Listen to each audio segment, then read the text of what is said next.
What's going on YouTube? My name is Andrew, aka the Black Dragon. This is 𝓬𝓮𝓮 Studios, and this is another episode of iPlay 𝓬𝓮𝓮. In today's video, I'm going to be featuring the Legendary and the Epic that I opened in the last video. If you didn't see that, go back and check it out. It's one of the most amazing 2-pulls probably in the history of 𝓬𝓮𝓮, and it happened on Halloween. So today's video we're going to be featuring, if you didn't depict from the thumbnail and the title of the video already, I'm going to be featuring in today's video Nekhret the Great, and where is the other one? I can't talk and think at the same time. Godseeker Aniri. What an amazing duo, man. Like, these two champions, I'm just going to say this, are top tier epics and legendaries on their own. Godseeker is a legendary and an epic skin, but together this duo is literally unstoppable in every area of the game, man. Arena, clan boss, dungeons, Doom Tower, everywhere, man. There's rarely a time where you will not see me have both Nekhret and Godseeker on the exact same team. So instead of doing one of those like long-winded, you know, explanations of why I think they're good and what gear to put on them and stuff like that, I'm just gonna show you basically how I have them set up quickly, as quickly as I can, which is not fast usually, and then take them in. I'm just going to show you what I would do on a daily basis in my account. I'm going to go through every area, every dungeon, maybe go into some potion keeps as well, the ones that are open. If there's any faction wars that are open, I'll do that as well. I'm going to literally take them everywhere in the game in this video together. I couldn't figure out, you know, do I want to do these spotlights separately or together? If you're here to, let me just tell you this. If you're here to see Nekhret and not Godseeker, you're going to get enough Nekhret. You're going to get more than enough of an idea of what Nekhret can do for your account in this particular video.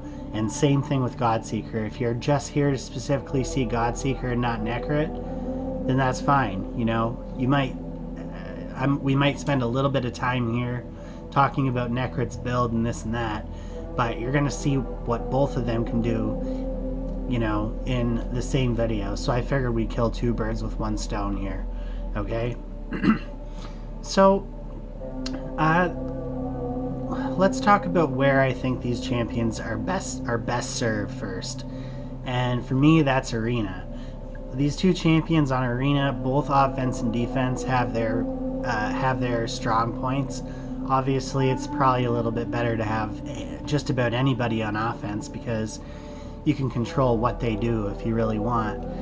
And then on defense, I think it's better to have obviously your most auto-friendly teams possible, because you're not going to be able to control anything that they do, save but for the team setup and maybe picking which skills they use first or which skills they don't use, this, that, and the other. However, what I've found is that Godseeker and Nekhret on defense seem to be quite auto-friendly. And how I know this is they do get a lot of wins for my team on Arena defense, and it's probably not going to show here because I was starting to work my way up to the higher tier of Gold 4 in Arena just with this new team. And as I work my way up, I'm now starting to face teams with a much, you know, I'm starting to get eaten by the sharks, man. I'm starting to face teams that have much greater power and toughness than I do. As you can see here, my defense is only 154,000 power, and they're surprising teams. That's what Godseeker will do. If they don't know who Godseeker is and they go into the match ill-prepared, they often will get surprised. They'll get bonked. Even a team like this, 𝓬𝓮𝓵 Arbiter, Madame Ceres, who is like Nekhret's arch nemesis, and �skullcrown, 228k team power. This level 96 guy thought he could come in here and bot me. Well, he got pounded. So I bet you he's not too happy about that. And then even here, see, we surprised another not so great matchup, 𝓘'𝓮𝓮 and two speed leads. 𝓸𝓭𝓮 and 𝓸𝓵𝓪 is like one of the best 1-2 speed punches in the game right now. And then 𝓬𝓼, one of the best nukers in the game, and 181 King K power, and we just obliterated them earlier today. And then look at that. I'm not trying to sit here and beat this point into the ground, but I think you get kind of what I'm trying to say here is an idea that these teams can compete where they're at right now, which is at 156k team power. And as my Great Hall gets leveled up, you know, my account's only level 70. As my Great Hall gets leveled up more and more, and my team ends up eventually having, you know, 250k team power, people aren't going to be coming into my dungeon anymore because they're not going to want to fight my team. They're just going to be too much. So yeah, these two really put work in on arena defense, and it's just great to see.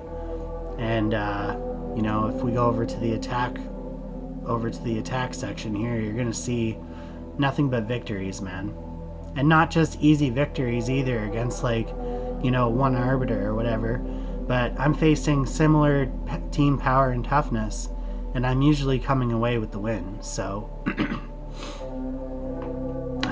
I'm gonna first go in here and I'm gonna take my chest. This is what you can get, man, if you want to work your way up to gold 4. This is what they'll give you on a weekly basis. What I'm about to get right here. Look at all that good stuff, man. So we got here a divine crit rate helm, and that's crap. I think that's crap.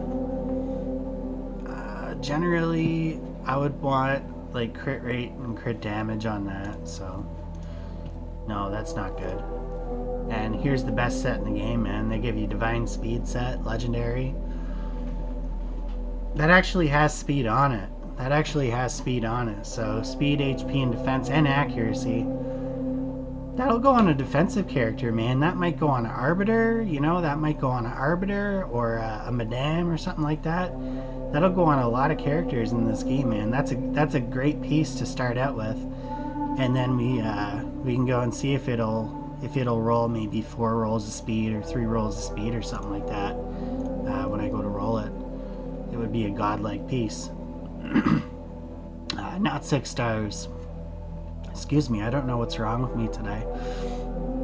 Not 6 stars, but it'll definitely be a godlike piece if it rolls, you know, even 3 rolls of speed. That'll go on anybody in the game, man. Divine offense, not the best set, but you're still getting a 15% shield and 15% attack. If it rolls triple crit rate, I might put it on like the likes of a Mountain King or something like that. But even I got something wrong with me today, man.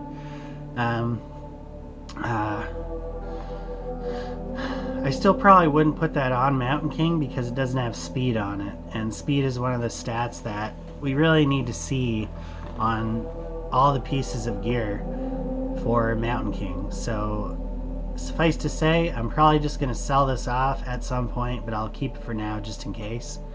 And we'll just look through the rest of the stuff here. Defense gloves, the rest of the substats are crap. Look at that, 63k silver, I'll take that, thank you very much. Crit rate gloves with crappy substats, I'm gonna just tear those up and grab 42k silver. Divine Life, that's actually not a bad set for endgame content.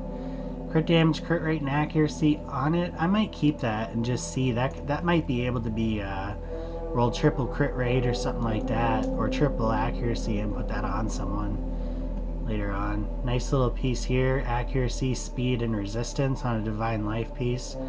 That's actually on a legendary piece, man. See, this is the stuff that they give you for making it up to gold 4. They don't fuck around, man.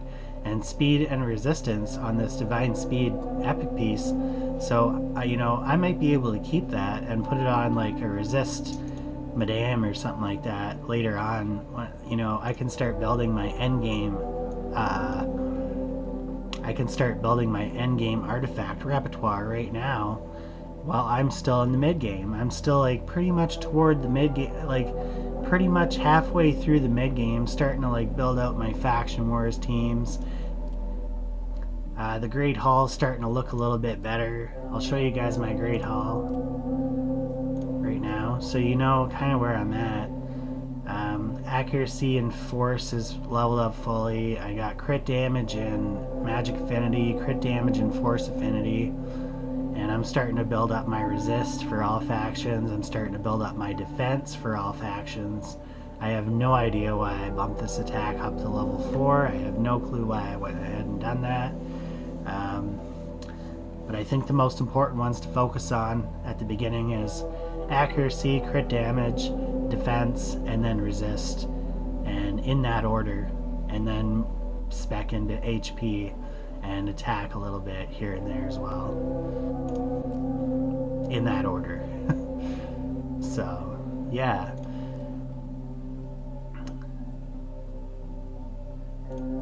okay, looks like the claim quest did refresh. I think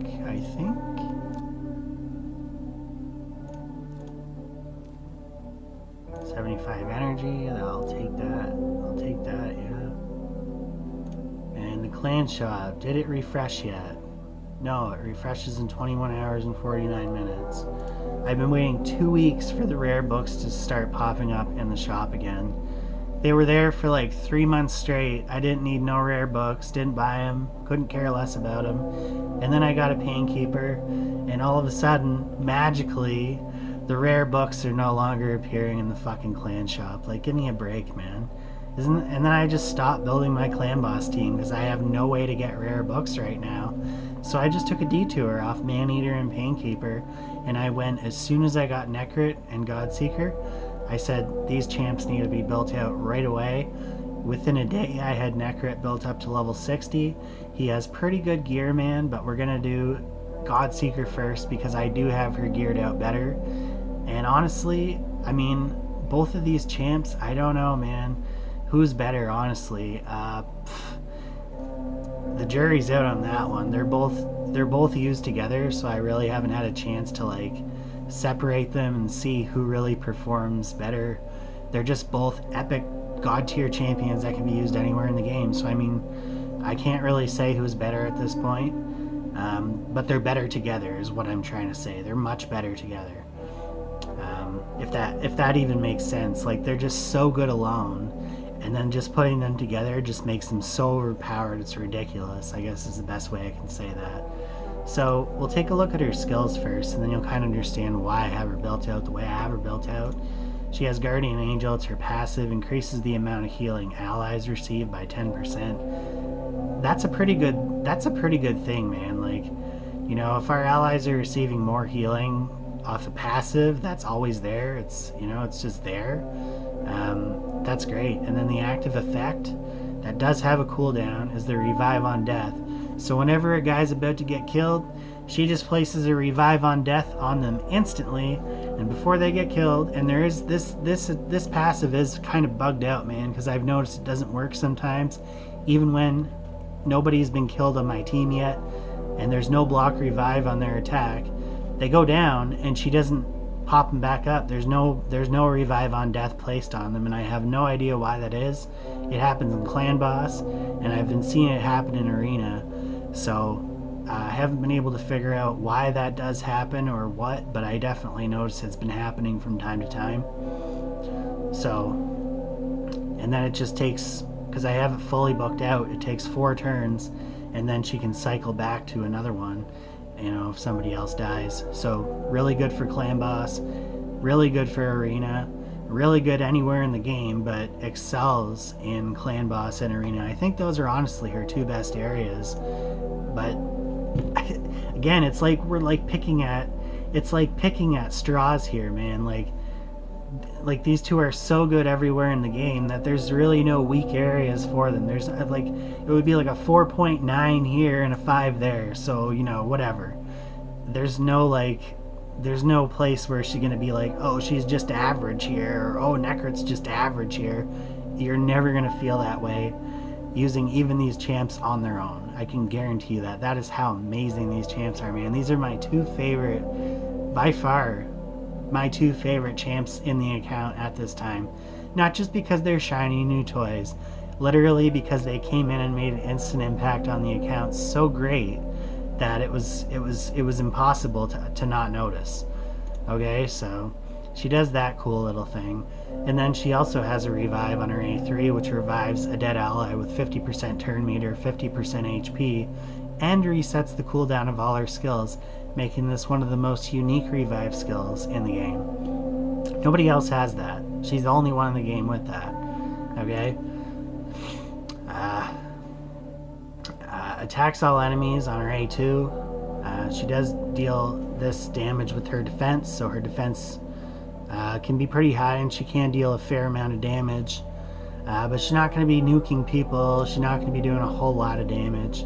She's not going to be your primary damage dealer, but she can do more damage than you'd expect out of a support champion. So she's going to heal all allies as well. She's going to heal them all, and she's going to decrease the duration of all buffs on enemies. That's why I built a little bit of accuracy into her kit. Although this is her only debuff, it's a very important debuff, and it's a very good debuff, so I wanted to make sure that that is proccing as often as possible without sacrificing any of the other key stats that we need in her build, like speed and defense are obviously going to be her two #1 things.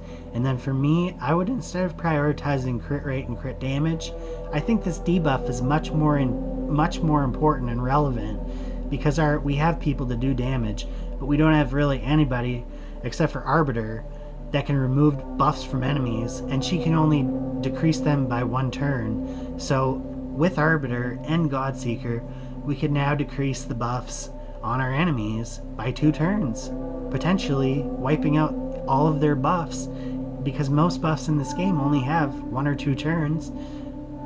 You know, sometimes they do have 3. Well, if we just took 2 counters off them, now they have, instead of a overpowered 3-turn unkillable buff, or you know what I mean, now they only have 1. So it's much easier to deal with 1 turn of buffs than it is to deal with 2 or 3. So really like this attack, man. It's been just doing wonders, and you know, giving us an extra turn on all of our buffs as well. You're gonna see is gonna work really great with Nekhret, who's just placing an insane amount of sickly overpowered buffs when all used in conjunction on our whole team, basically, especially in dungeons and sometimes in arena, all at the same time. Godseeker is just going to come in there, and with her relentless gear, which gives her the chance of getting an extra turn, is going to be cycling back around to that quest for meaning over and over. So it's insane. Now, her A1, nothing to write home about, just an attacks 1 enemy. Again, damage is based off defense. Heals the ally with the lowest amount of HP by 5%. And does a bunch of other healing buffs as well. You know, we got healing buffs. Takes 17 books to book her. I would recommend fully booking her. If you don't want to fully book her, the only ones that she really does need booked absolutely is her revive skills. You know, that's what she's there for. But her quest for meaning is very important as well, and I think it works much better on a 3-turn cooldown than it does on a 4-turn cooldown. So if you can get the 5 books into her A2, the 3 books into her A3, and then the passive as well, that's 3, 6, 7, 8, that's 10 books. If you can get just 10 books into just those 3 skills, I would, you know, highly recommend just, at least if nothing more, get that bare minimum, and she will be you know, pretty much working at the top of her game. And then if you just want that added, it only adds like 1% to her true heal, like the true actual number with the extra 15% healing that comes off in these other books for her A1 makes it about a 6% heal. So it's really not like, it's not vital that you do that, is what I'm trying to say, but it really does make a difference to just fully book her out. She's especially if you have an account like mine where you don't have all the legendaries, you don't have every single character in the game, man. You're just looking to progress, and you end up picking up a steal off of a void shard like Godseeker. My god, man, you'd be crazy, I think, to not consider fully booking her out. That's all I'm trying to say. I know 17 books is a lot of epic books, but she's going to be generating books for your account. You know, she's going to be going into Clan Boss, and she's going to be generating more books. I instantly stuck her into my fully tuned Nightmare Clan Boss team. I took out one, I took out another, and I added in Nekhret and Godseeker. After fully booking them both, and instantly I saw an improvement of damage by like 25% on both Nightmare and Ultra Nightmare Clan Boss. Okay, like I one keyed Magic Affinity for the first time ever with Godseeker and Nekhret, not even tuned for Clan Boss whatsoever. They both have arena builds on, because that's where I think they will work best. They both have arena builds on, and they go into Clan Boss, and I one key Ultra Nightmare. And now they can 2-key Ultra Nightmare on a consistent basis and get massive rewards for your account over and over. You know, so that's just where I'm at. Okay, so those are her skills, that's her kit. So obviously I'm putting specking into defense. Let's go right into her accessories here first. Her banner, which is, you know, that's why it's very important to get her up to 6 stars and fully ascended. So you can put a banner. I got an HP banner with speed. She has relatively low base HP. I'm going to be using her a lot in Arena. Okay? So I didn't want to just spec as much defense into her build as humanly possible. Plus my accessories, I wanted to go overall, like, what are the best accessories on this account that I could put on her. And this accessory did happen to have 1 roll of defense, and it's a 6-star piece, so I got 6,100 extra HP. I got 13%, 14% extra defense, and 13 extra speed on this. The other stats, attack doesn't matter on her because she doesn't ever have anything feeding off of her attack. So just, you know, forget those. It's not the best banner in the world, but it's the best banner that I could find for her at this time. I got a defense amulet, a nice little 5-star defense amulet with accuracy, so she can land that debuff with resistance and crit damage and HP. It's the best banner you could possibly get for her. Maybe not with the best rolls, you know, it's only a rare piece, but this is exactly the type of banner that I want to put on her, regardless of what other banners I have in my account. Now it's just a matter of getting better stats for it. And then this nice little reaction ring.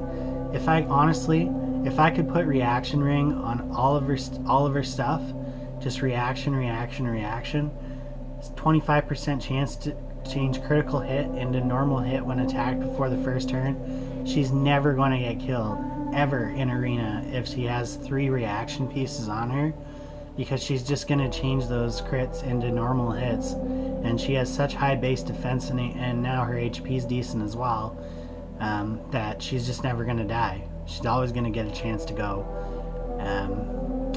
pending something astronomically crazy. It's an HP ring with defense, a nice double roll defense with 21% extra defense, and a defense substat. So she got a healthy amount of defense on her ring. Really great little set of accessories that she got on her right now.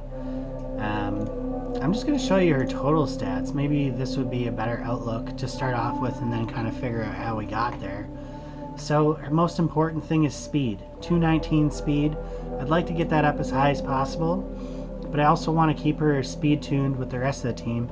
I want her to be slower than Nekhret, but just by a little bit, because I want Nekhret to place his buffs first, and then she's going to come in and she's going to extend the duration of those buffs. So if she's going just a fraction slower than Nekhret, I think that she should be able to always be able to go before Nekhret, you know, barring anything crazy. Her defense is 3613. Not crazy defense. I've seen people with defense on her as high as 5,000, and that's like super endgame. So for starts, I think aim for about 3,500 defense on her is pretty good to start with. And I got her crit rate up to 107, and her crit damage at 76, so she's going to come in there, she's going to do some damage as well. I got pretty good relentless gear on her. 164 accuracy, so she is going to be landing a lot of her debuffs in gold 4 and pretty much anywhere in the game. So, and to boot, 42k HP, so she's not squishy.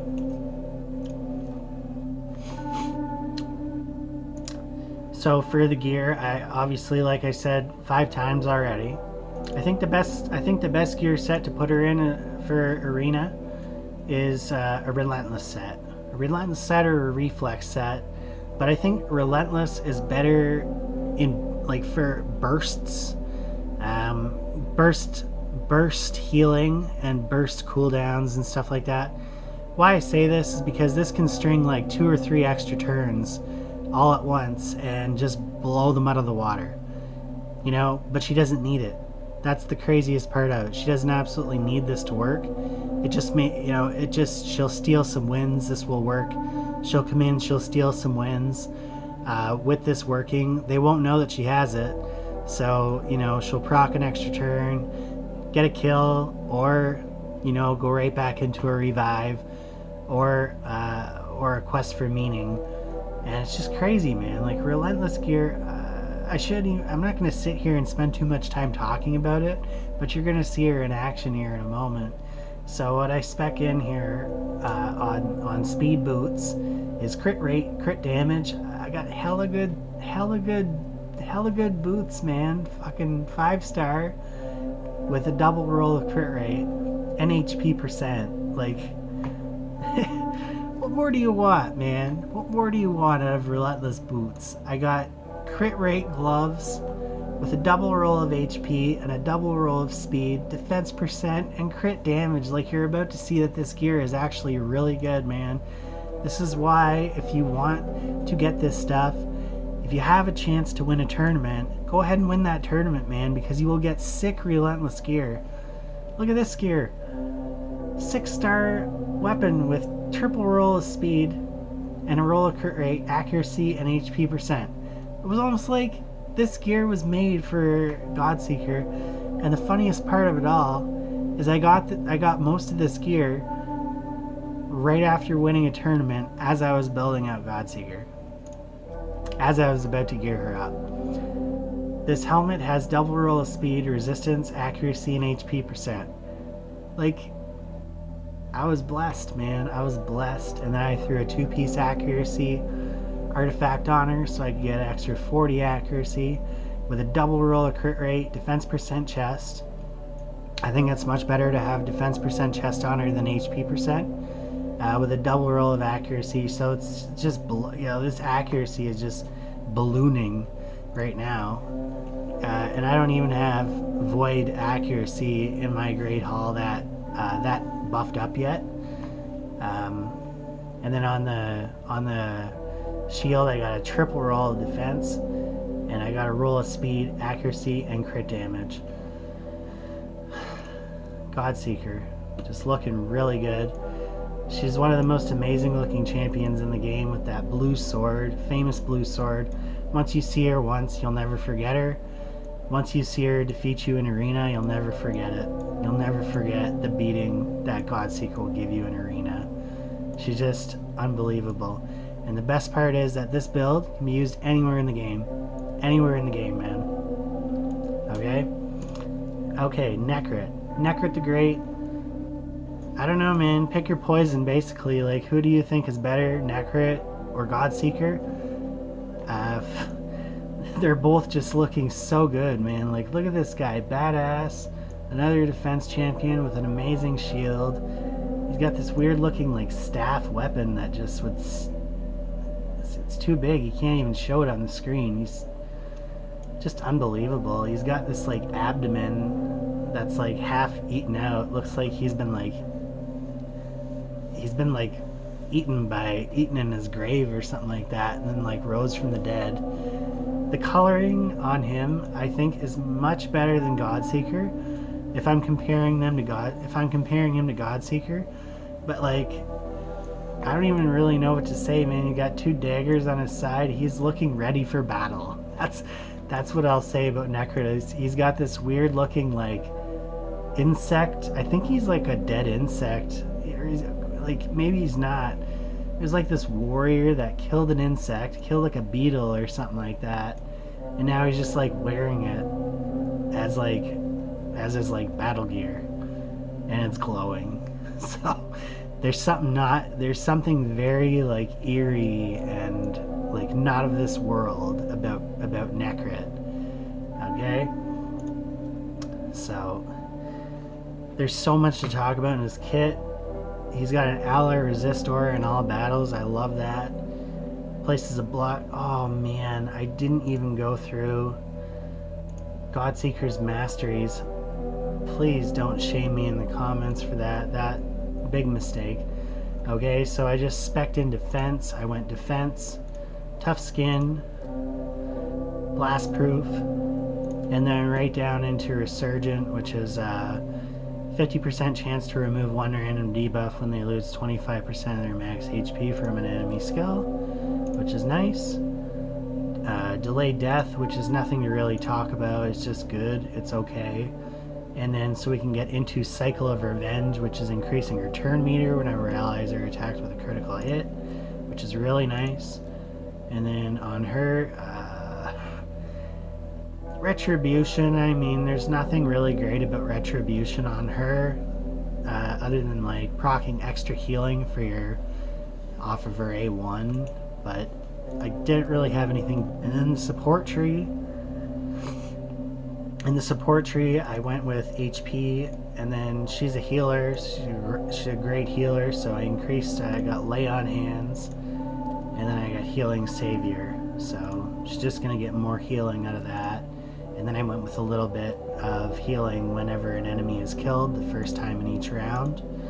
And then Swarm Smiter. I love Swarm Smiter on her because it's going to give her an extra 16 accuracy. And that's going to really help you get ahead of the waves, but more so in Arena. When you're facing your opponents on the first turn, and they go first, and they put up a bunch of buffs, and they're only 1 or 2 turns, you're going to wipe them all off. Have a nice day. And then Lore of Steel, it's going to increase her accuracy a little bit, and that's why I went with Lore of Steel there. She's going to get just a little accuracy buff from that, but that's fine, you know, that's absolutely fine. And then Cycle of Magic, so we're just going to, you know, RNG cycle back to her good skills as quickly as possible. Spirit Haste, and this is really good on her. This is these last two masteries, Spirit Haste and Timely Intervention, increasing her turn meter whenever allies' HP drops below 25%, and increasing her speed when allies die. You know, if she could, you know, maybe revive Arbiter, and then Arbiter can revive the whole team. This can win you games, man. This can win you games in Arena. So that's why I have her built out like that. And then Nekhret, pretty much the same thing, except instead of healing and instead of accuracy, I went with resist and just other weird things that you might not think of when building out Nekhret's Masteries. So resist, and then I went into improved parry, so decreases the damage. Just basically survivability is what I went for in his build. So improved parry I really like because he takes a lot less damage from crits. If he ever does get debuffed, which he probably will because he's not really going to be protecting himself a whole lot, he's going to take less damage. And then Resurgent is great to have on any champ in the defense tree. You're always going to go into Resurgent because it's just so good. Chance to remove debuffs from yourself. And then Solidarity. Okay, I'm not sure what the numbers are on Solidarity, but I think this is honestly one of the best for Nekhret type champions. This is probably one of the best masteries to have. Increases ally resist by 5 for each buff placed on them by this champion. So he's going to be placing 4 to 8 buffs at a time, bare minimum, sometimes more on your team, multiply that by 5, so 40 extra resist. If he is your lead, an extra 60 resist, so that's 100 resist right there. And then it's just going to continue to go more and more every time he places a buff. I'm not sure if it stays even after the buff wears off. That's why I'm saying I'm not sure what the numbers really are, the true numbers. But all I'm trying to say is he's going to be putting a lot of resistance on your team. Even without the aura. He's going to be putting a lot of resistance on all of your allies. Okay? So, Cycle of Revenge has a 50% chance of increasing the turn meter when allies are attacked with a critical hit. Great for Nekhret. Retribution, great for Nekhret. Not really great for Nekhret actually, but I really wanted to go into resist. So Unshakable. So his resist is going to be extremely high. I've seen people use Bulwark, but I'm not extremely thrilled about Bulwark when I could just build him high resist and make sure that he's not getting debuffed. We really need Nekhret to be active in order for these comps to work, because he's so powerful. And when he gets shut down, that's when shit starts to hit the fan. So high resist I think is a really good thing for Nekhret. HP in the support tree, and then I went shield bearer because I have a shield set on him, and I'll tell you why I have a shield set on him in a moment. But it increases the value of shield buffs, so I mean that's an easy one right there. And then rapid response, 30% of increasing the turn meter by 10% when a buff cast by this champion is removed or expires. Oh man, he's going to be getting so many turn meter increases. You're going to see like 2 or 3 going off at the same time sometimes. Really good for him to have. Even for clan boss, he's not going to be speed tuned that great. Who cares? He's still going to get you a 2-key and Nightmare and Healing Savior, so it increases again the value of shield buffs. He's going to be placing shields as well through his skills, so it's going to give them more of a shield. Not just with the shield set, but he actually has another way to give your team a shield. So I went with Merciful Aid. And then Lore of Steel, because just giving him extra base stats is great. Lore of Steel is great on him for the gear that he has on. And then Lasting Gifts, you know, he's going to be placing so many buffs on your team that to not have Lasting Gifts on Nekhret is like to not have cookies with milk. It's just unthinkable. So here's the rest of his skills. At the beginning of the match, at the beginning of each round, he puts on a block debuffs, a 25% strengthen on the ally with the lowest max HP at the for 3 turns, and then a 50% ally protect for 6 turns. The ally protect cannot be removed. Those are 3 of the best buffs in the game, and he's just putting them all on, plopping them right on to your weakest character, your Arena Nuker, probably at the beginning of the round. And now they have 60k HP with the shield set, 70k HP. They have like 40 extra resist and a 50% ally protect, take 25% less damage. Can't debuff them. They basically got an immunity set. Oh, and by the way, you can't remove this ally protect, so even if you do remove the strengthen and block debuffs, I'm still going to take half the damage that you deal to that guy onto my tanky ass character. So it's just one of the best passives in the game, and why wouldn't he have one? He's a legendary character. He should have one, and he does. He's very impressive. Unsleeping Aegis, he has another passive. Whenever an ally is attacked under an ally protection buff, he places a shield on them equal to 30% of his max HP for 2 turns. Occurs only if they don't have a shield already, and it decreases the cooldown of this champion's Legion of the Damned skill by 2 turns if the shield buff is placed.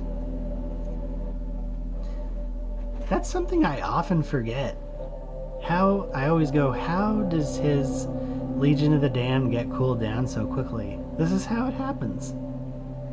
He places a shield on them, and you're going to see how it works in battle. a lot of the time they take no damage because basically as they're being hit, the shield is going on at the same time. So it's just kind of a weird sort of the way this game works where he places the shield and they take no damage. Okay, so those are his two passives. If he had nothing else, and just those two passives and an A1, he'd still be a good champion. But no, we're gonna go even deeper. Places a block debuffs, a 50% ally protect, and a strengthen buff. So he basically does the exact same thing as his passive, but on a skill on a 3-turn cooldown. So he's basically just making your team very hard to kill. Unless they have a madame, your team is very hard to kill. Very hard to kill.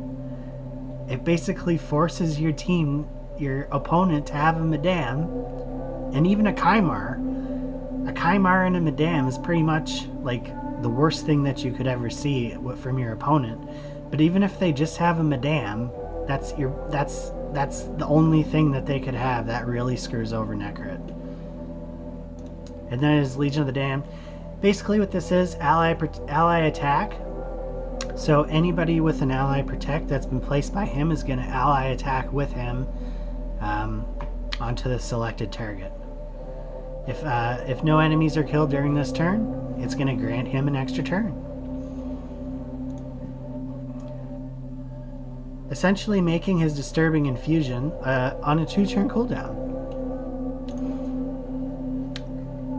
Okay, and then his A1, really good for clan boss, high chance of decreased attack, really good for Fire Knight 3-hitter, and his damage is based off defense. I've seen people build him out for defense. I wouldn't recommend it. Or for a damage, I wouldn't recommend it. Don't worry about his damage. That's not what he's there for. Okay, so we've seen his masteries. Now we're going to take a look at his gear. So I've got HP, spec'ing for high HP because, again, he's going to be in arena and he's going to be facing a lot of drop defense. So I think going high HP with Nekhret is better than going for high defense. Since we're not going for damage, and since HP is better in arena, I think that he's still going to be good in other areas of the game, even with high HP as well. So even in clan boss, you'll see that he does have pretty good survivability. With such high base HP, I just spec as much HP and speed, and doesn't require accuracy, because as you saw in his A1, the only debuff he places, this effect cannot be resisted. So we can just go high HP and high speed, and then anything we can get into defense and crit rate and crit damage, but resist is what I really went for as well. So speed, resist, and HP. Okay, so these are his stats. He's got 212 resist. He's got 72,000 HP and 2,500 defense and 221 speed.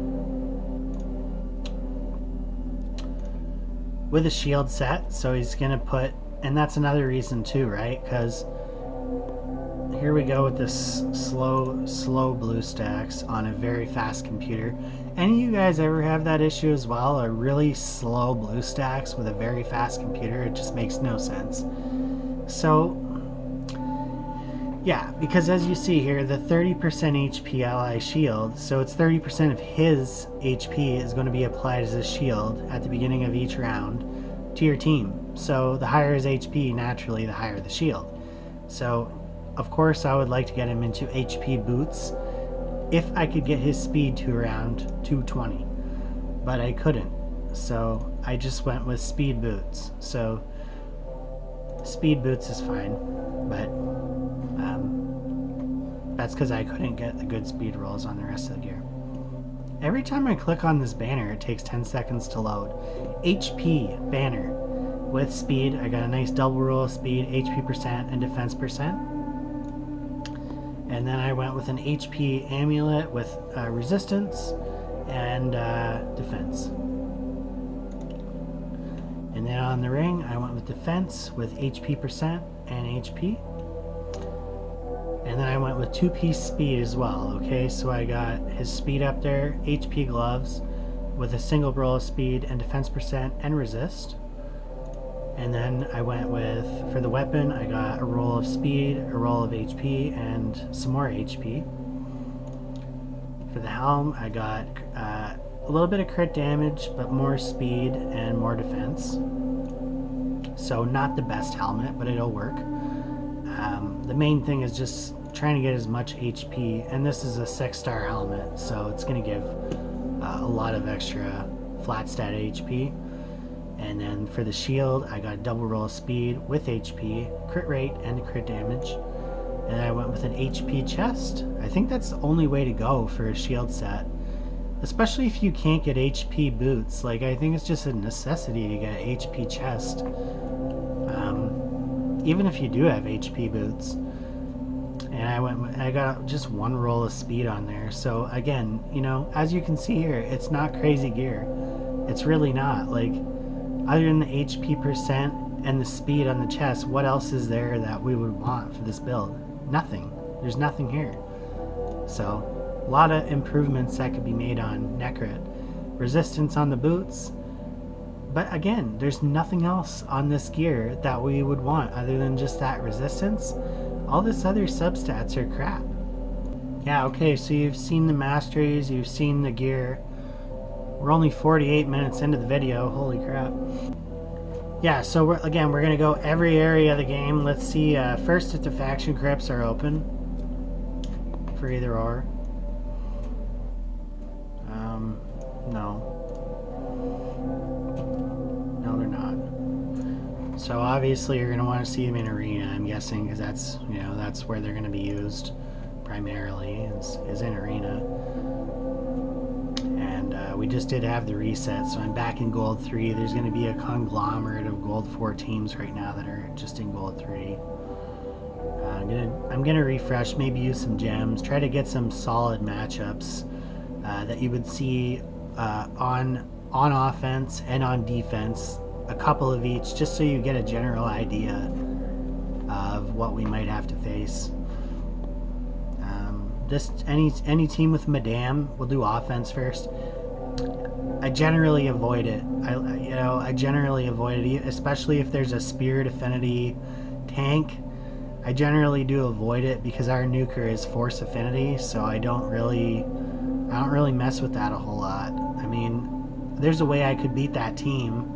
I do have teams that could beat that team, but not for the purpose of this video. I'm not gonna show you teams without Nekhret and Godseeker on it. That's what would the purpose of this video be, right? So let's see here.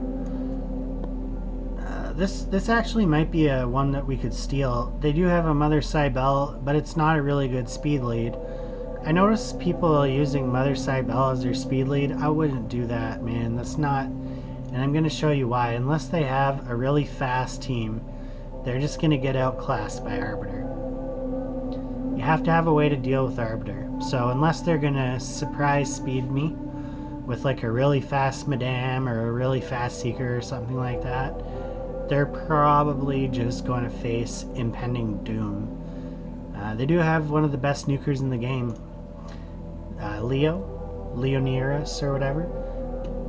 I cannot wait for this account to get a 𝓬𝓬𝓻 the 𝓬𝓭. I would say he's probably one of the top 5 nukers in the game, and most people just don't have him, so that's why people don't really use him a lot. But so as you can see here, it's basically this is my main comp on offense and defense. So I use Arbiter for the speed boost and for the revives and heals. I use Godseeker for the healing and the increased duration and decreased buff duration. I use 𝓸𝓭𝓮 because she's a great single nuker on a comp like this, because Arbiter will place attack up and she will place her own decreased defense on her nuke, so it's really good, and she gets it back very quickly. And then Nekhret just doing his thing back on the back end, and as you can see here, I have the revive because Godseeker's revive will work in this way. So it's like when her revive on death procs, it'll proc on whoever's highest in the turn order. So it's going to be Arbiter first. If Arbiter doesn't die but everybody else dies, it's going to be now Godseeker, and then and then 𝓬𝓩𝓮, and then Nekhret. Okay, so if they all die at once, Arbiter will get revived. If just these three die, it'll be Godseeker that gets revived. If just 𝓬𝓩𝓮, I'm trying to make a point here as to why I have it set up this way. If Nekhret and 𝓬𝓩𝓮 die, 𝓬𝓩𝓮 will get revived first. Okay? Okay, so the first thing I'm going to go ahead here and do is I'm going to place attack up with Arbiter. We are faster than them. Their Seeker is very fast. Their Seeker is probably going to cut in here, but that's okay. Because the rest of our team is a lot faster than their team. And then I'll go ahead here and I'll probably just kill their Seeker, honestly. I'll probably just go ahead here and devastate their Seeker. Just one-shot their Seeker. And now they're pretty screwed at this point. And I'll just go ahead here and see they got it unkillable on Leonis. And I'm about to wipe that off. So let's go ahead here and kill off... Actually, I don't want to kill their... Yeah, I want to kill their Madame. I don't even care about the extra turn at this point. I'm just going to kill their Madame. Get rid of her. She doesn't have Swift Parry, that's great. Now we're going to remove that unkillable buff on Leo. And... okay. Mother Cybele just placed a revive on death. Okay, so he's going to have to spend that. He's going to have to spend that right now. That's fine. And he has no turn meter because of that, so we'll just go ahead here and kill him. And that's about as easy as it gets. That's why Mother Cybele is not a good champion. You basically replaced Arbiter with a champion that's like 5 tiers weaker than her, so not a fan of Mother Cybele. Unless she's on a very fast team, she can't work. I've seen her work with Råskard or whatever, the guy that puts up block damage for 2 turns on your whole team, and then she puts revive on death for 2 turns, and it just keeps cycling around. It's very annoying, but again, if you can't place the buffs, you can't win the game, so...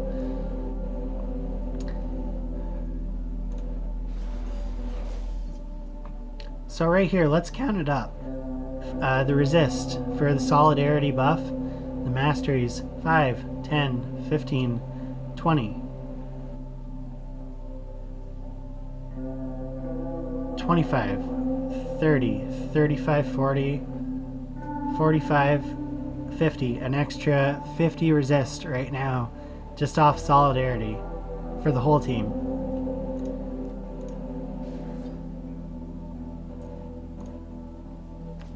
And I can just auto the rest of this out and just kill off Mother Cybele.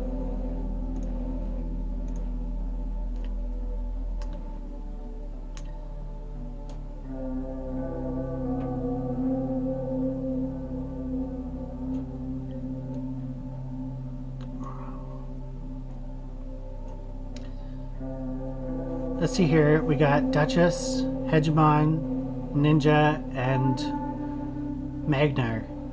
3 really very high damage, normally very high damage people, and the best reviver in the game. So the only problem is they have 111k team power, so I think we might be able to win this. And this is a good anti-Hegemon team too, because no matter the amount of damage Hegemon does with his first nuke, he's not going to be able to place block active skills on my nuker. So Nekhret is actually a really good counter to a Hegemon team.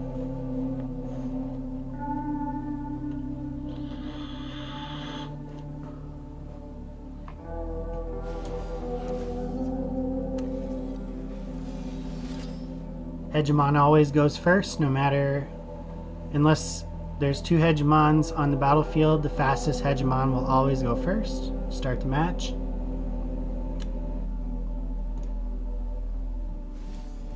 don't want ninja freezing my whole team, so I'll just kind of take ninja out first. 𝓬𝓭𝓪 does 25% more damage against enemies with shield buff, so this might actually kill ninja. No, not even close. Okay, fair enough. We're able to place weaken and decrease defense on him though, and decrease attack. I would say that right now Magnarr is their biggest threat. I gotta work on killing the Duchess though.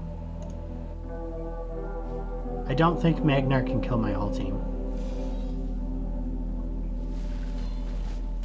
No, he didn't even do any damage, and he is a very nasty nuker if he's built right. So we're gonna go ahead here and we're gonna work on killing the Duchess because I don't fear anything from their team right now other than just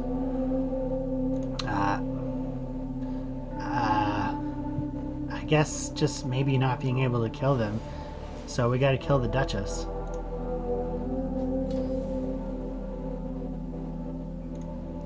We'll go ahead here and increase our attack and boost our turn meter.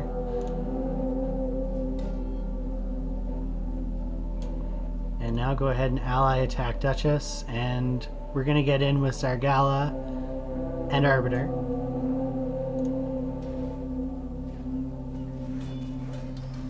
It's actually really good. See, we just nearly took out half of her health. And on her counterattack, she just gave me a 30% shield on my 𝓬𝓭𝓪, so I really like Nekhret's passive against counterattack, because basically what they end up doing is just giving me a big 30% shield.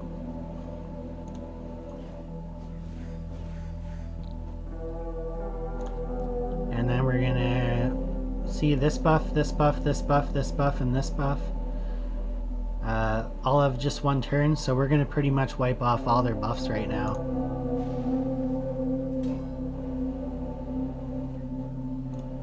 And then we're gonna do this to increase more duration of their buffs, so all their buffs will now be removed. See that? And they have no more buffs, so you see, with the insane amount of buffs that Duchess is providing to the team, we can actually now keep up a little bit better, because if we didn't do that, now they would all have block debuffs, increase attack, you know, this, that, and the other, and now all they have is just a couple of crappy continuous heals. And that's not going to be enough for them to win the game. Now we'll actually kill Duchess. Bye-bye, Duchess. And now we can just auto this out.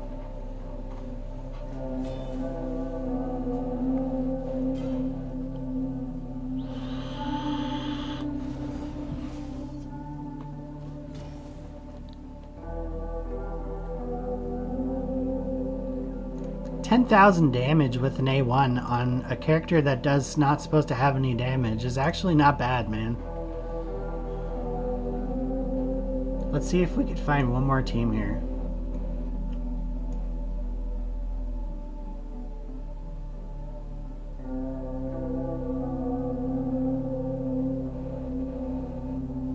I could go against any of these teams on this page.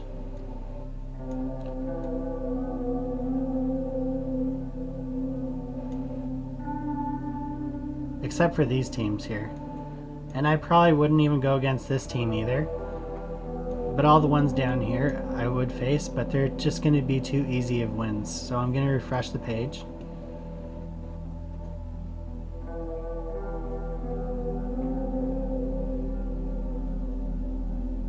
I'm trying to find an Arbiter team.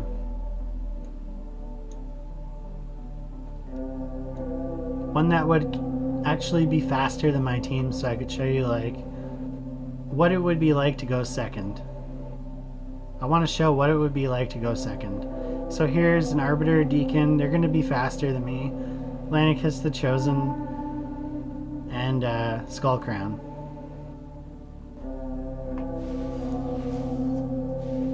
So they're a little bit faster than me. Deacon will place decreased defense and take a big counterattack hit. Atlanticus just did ally attack and really did some damage to my team. And now 𝓘𝓭𝓮's going to come in. And the revive on death did proc on Arbiter, and now she's going to come in and revive the whole team, hopefully.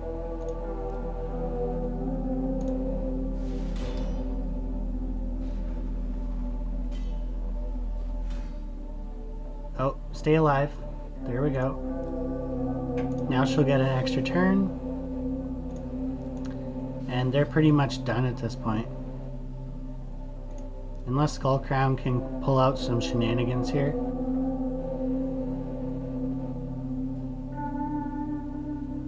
I would say that they are done.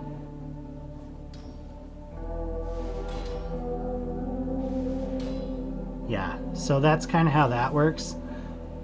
We're able to pull that one out of our ass because Arbiter had enough. She has really high HP. She has like 70k HP. So. And right back into gold 4 again.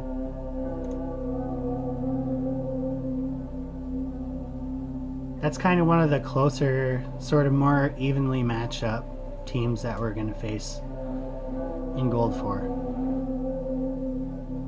This page here, I would just refresh pretty much the whole thing. Even good against counterattack teams, like a team with like Valkyrie, 𝓘'𝓮𝓮, 𝓬𝓭𝓪𝓮, and 𝓬𝓬𝓵, we might still be able to win because we have such a diverse team. So see here, just this one team can take on pretty much any matchup in gold 4. And I have about 10 different comps that use Godseeker and or Nekhret, so I'm just showing you one of them. I don't have time to show you all of them, but I'm just going to show you what they can do against a different lineup of different types of teams. So we are a lot faster than their team here, so we're just probably going to we're going to go for their Valk. We're going to go for their Valk right off the bat.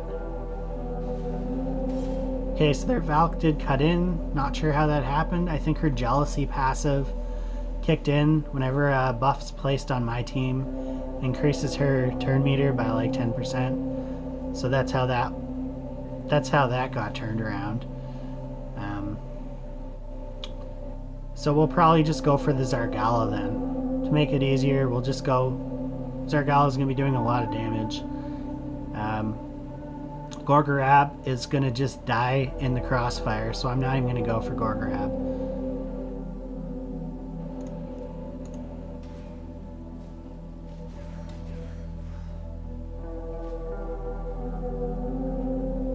And yeah, that shield set's really, really useful to start the match. Really could save our team.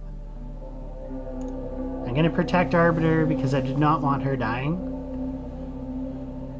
And now I'm going to start decreasing the buff duration on their whole team.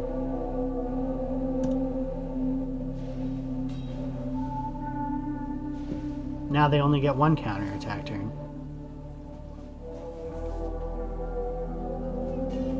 And their 𝓘𝓮𝓮 is hitting very hard. Holy man. But not to worry.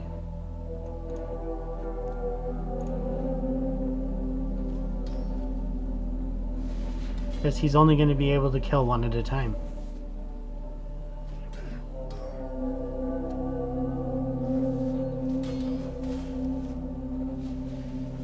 Revive on death did proc there on Godseeker. We'll pick up Nekhret. And we'll decrease their buff durations. Valk got a resist there, so they do have her Valk. They do have their Valk in a pretty high resist, which is nice. But still, look at all the damage 𝓬𝓩 is doing, and usually they would have killed her by now. Her swift parry did proc too, so that just makes matters even worse for them.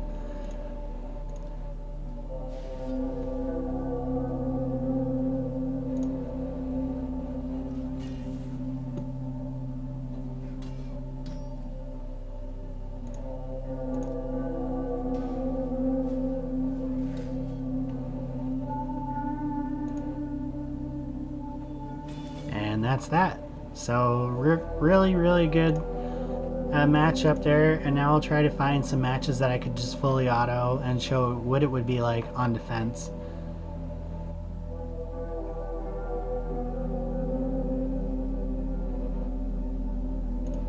Here's one that I'll do. It's just a random team. Sometimes a team like this may try to go up against my team. So I could do this. I could even throw in, like, for defense, I could even throw in like a Mountain King. And just make it even harder for them to kill me.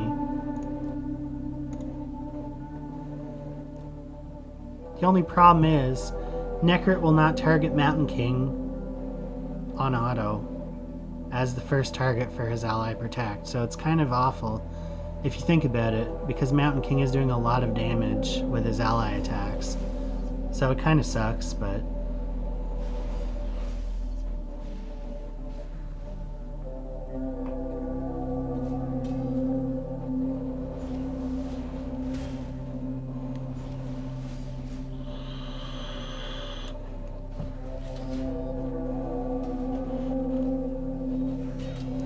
So a team like this will come in, you know, oh yeah, maybe we could steal a win off this team. I don't know about that, man. I think you'd be pretty blind to not be able to see that your team wouldn't be able to beat my team. If you had a team like this coming up against me on offense, you would probably be a 1-minute farm. And that's kind of embarrassing.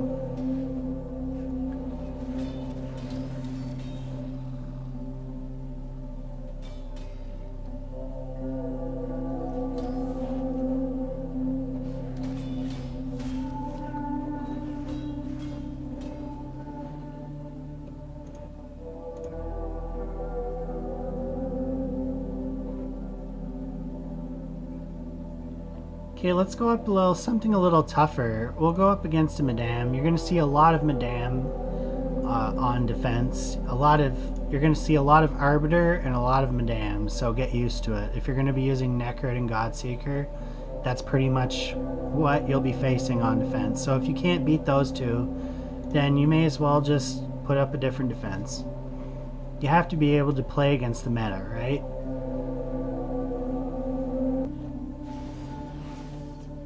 I'm not going to sit here and say that you're going to win every match, but you're going to win some matches, which is all, you know, it's what you really want.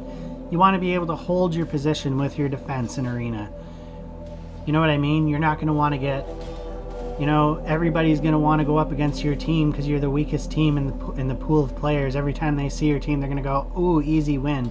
That's not what you want on defense. You want people to fear you on defense to the point where they won't even go up against you unless they have like 50 more K team power, which is pretty much what's happening with my team right now.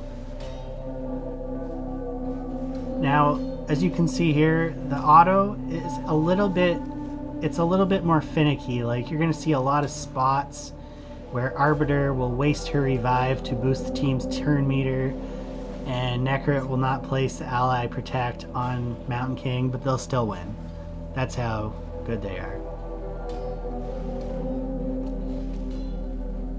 Because Godseeker is there with that extra revive, you know?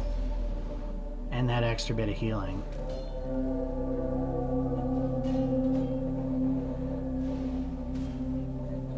So we've made it past the worst part. Now we just have to maybe kill off Martyr.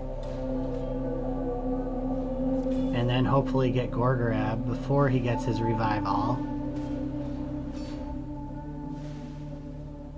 And I'm not touching it. I'm not going to target nothing. I'm not going to click nothing. Because that wouldn't be a true defense.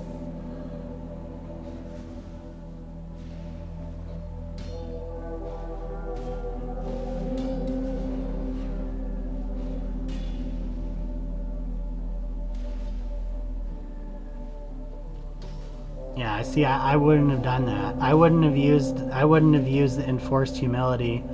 I would wait for them to put up counterattack and then use the decreased buffs. But they don't think about that stuff.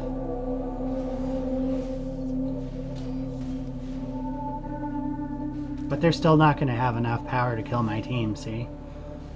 My team's engine is just running too quickly for them to be able to do anything about it. And it's just a matter of time before Mountain King just obliterates them all, now that he has 100% more attack from his passive. Whenever he kills an enemy, he gets 50% more attack.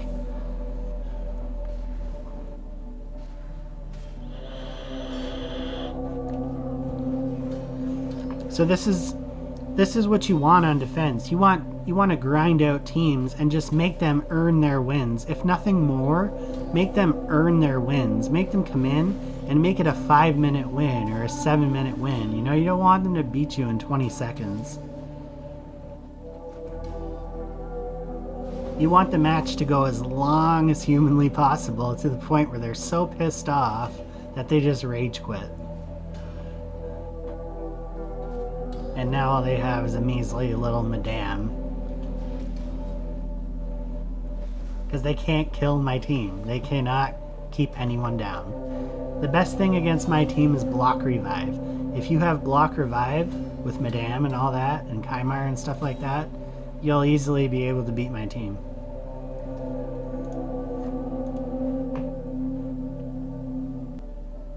I'm trying to find a team with like a Duchess that's not 250k team power. Let's kind of do like an off showcase with Phoenix.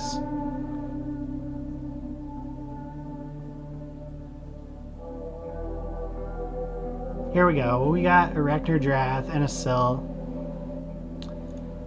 So for an annoying defense with a lot of reviving, that's basically all I'm trying to show here. We could go with a team like this. Phoenix.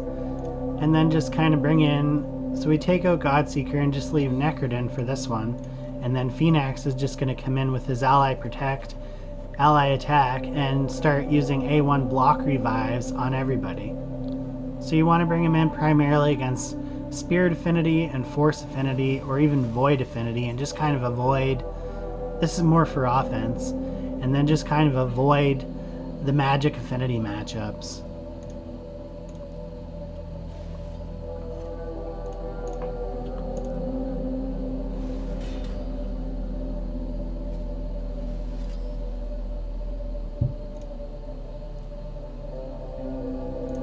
Kill off 𝓬𝓐 right away.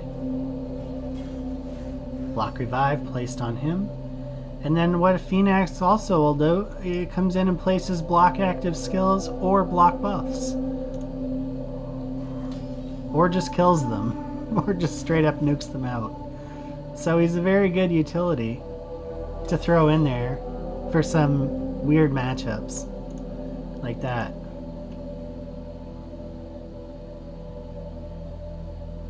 That wasn't a very good team though. I'm trying to find one with like a Duchess or a Siphi. Without a bunch of Magic Affinity people. So it's kind of a hard thing to just like basically give me the exact team I want, please. For the video. At least for the video. You won't see a whole lot of Duchess. That's a funny thing. You won't see a whole lot of Siphi and Duchess teams. Because not a lot of people have them. Here's one. We got a war. It's not a very good team. It's 96k. But we do have a Duchess. We do have a Warlord. And that's not going to matter because all we're going to be using is Phoenix A1s. So, and they can't remove the ally attack buff. So it's game over. They can't kill Phoenix, and they can't remove the ally attack. All they can do is lock out. They can potentially lock out Nekhret, but it's not going to matter.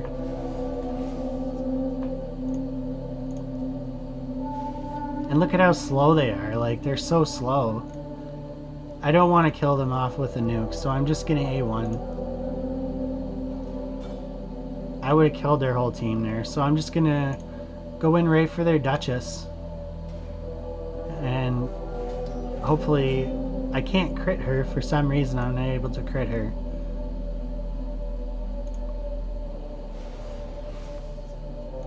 Now I'll just place block active skills or block buffs. So I just locked out their Warlord and I just locked out their Duchess. And Genbo's block buffs.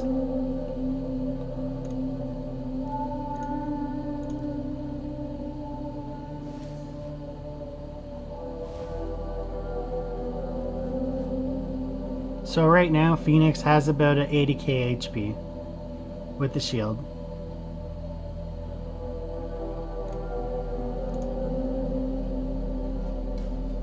I'm just A1ing down their nukers with Zargala, like, that's how bad their team is.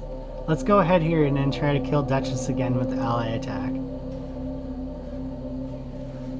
Phoenix is not really built that well, his gear's not that good, that's why, but he would do a lot more damage in really good gear. I've seen his A1 do like 100k damage in really good gear.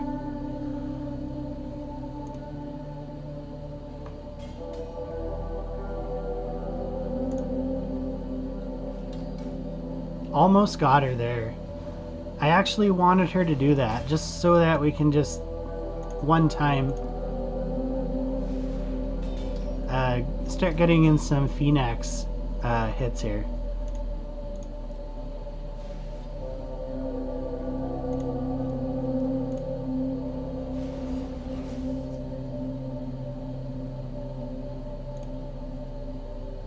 A few moments later.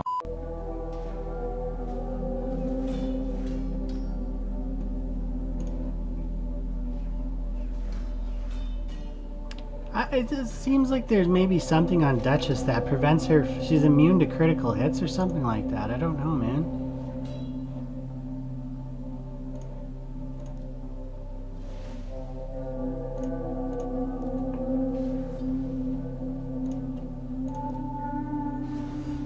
This will make killing Duchess a lot easier.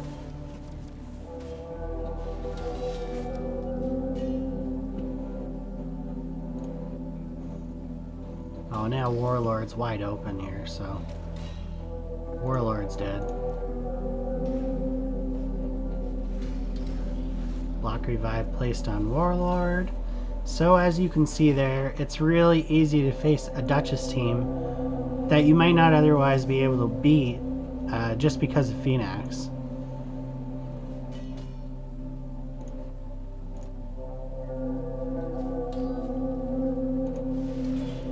Now they can revive Apothecary all they want, but their two key components are dead.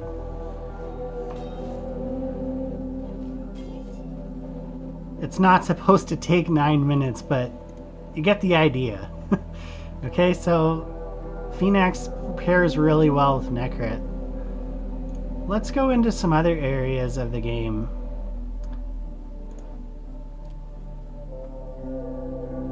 Clan boss, I was shocked to find that this team actually does really well against clan boss. Now the only reason I got Grandmaster chest is because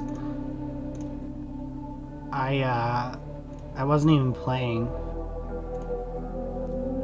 so I only managed to do one key, and then I forgot to do the second key. So my team for clan boss, this is generally my team for clan boss. It's basically like Geomancer for damage, Ninja for damage, Nekhret and Godseeker for support, as well as Eox for poisons with the ally attack works really well, as well as a heal and a decrease attack.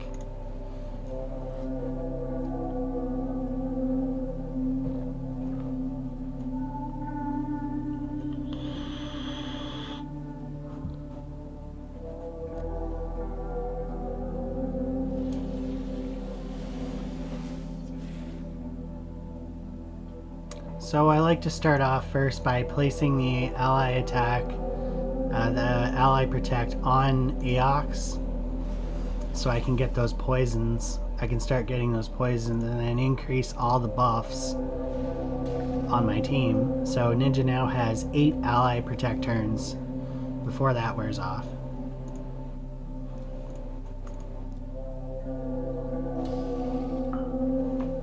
This is like this is the worst affinity too, so you'll see the type of damage this team can deal on the worst affinity, because Geomancer is going to do half the damage here to this clan boss than he would normally do against the other affinities. But this will work against all affinities. It's going to work, the comp is going to work differently against all affinities, but it'll be a 2 key all day, every day. Minimum 2 key.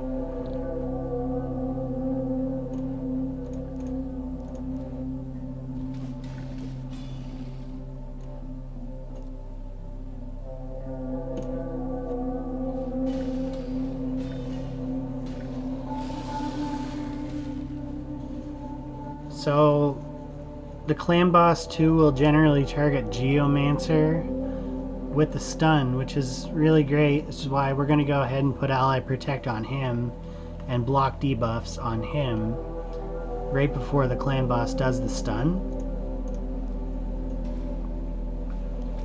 So we're basically never taking a stun.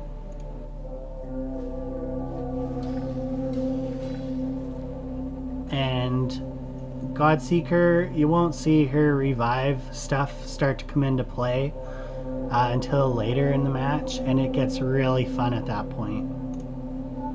With all of her extra turns and extra revives and stuff like that.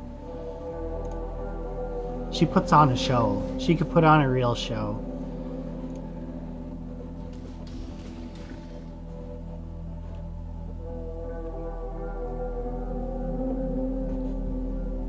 The unfortunate part about a team like this is it can't really be autoed.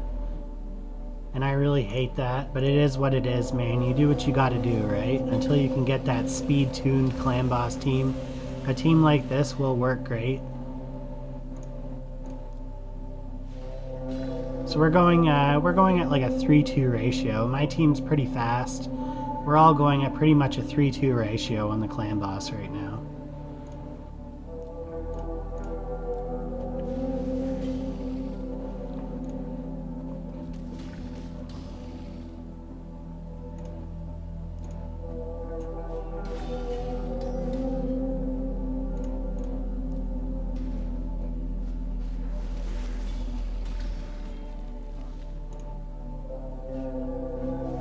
Whenever the clan boss attacks me, Aox can increase the debuff duration of 2 random debuffs by 1 turn. So hopefully that does hit the poisons, is what we're hoping for, or the HP burn. But more importantly, the poisons. And then just looking to get as many extra turns out of Godseeker as possible, so that we can keep as much of these buffs up as possible. Geomancer's now got an HP burn on the clan boss, so whenever the clan boss attacks my team, Geomancer's going to place massive amounts of reflect damage and War Master procs on the clan boss. So obviously the more the clan boss hits your team, the better. That's why the other affinities are going to be much better than Void Affinity, because Void Affinity only hits 1 time.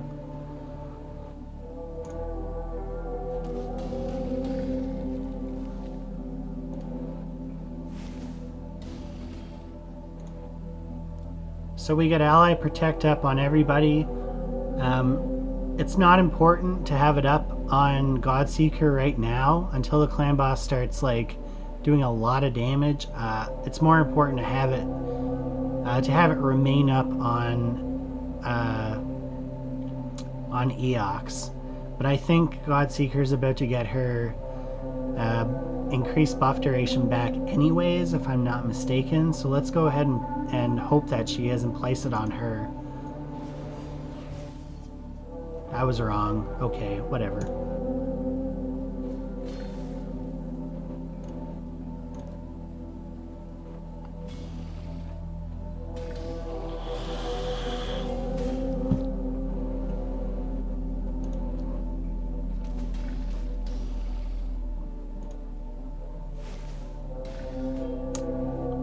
Usually I would keep track of this in my head a little better, but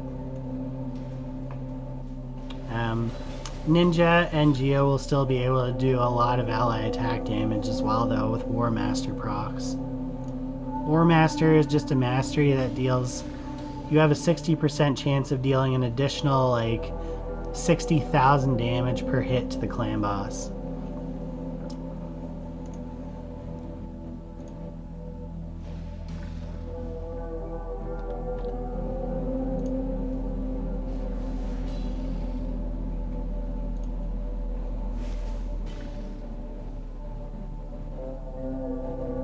Now usually if I'm fully manualing this run, it will take about anywhere between 7 to 8 minutes, which isn't too bad.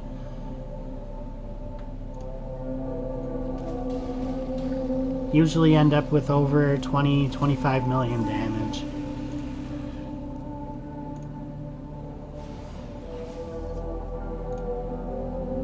Here we got an extra turn. I like that.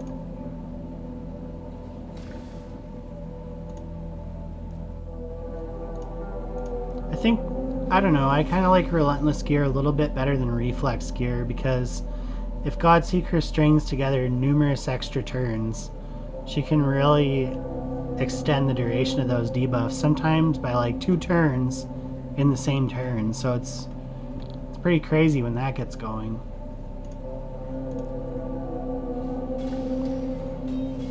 And I'm just making sure that Ninja's HP burn does not override Geo's HP burn on the slams.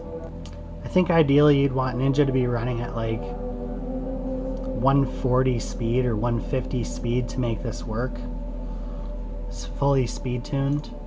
Because he gets a turn meter boost on his A1, which really screws everything up.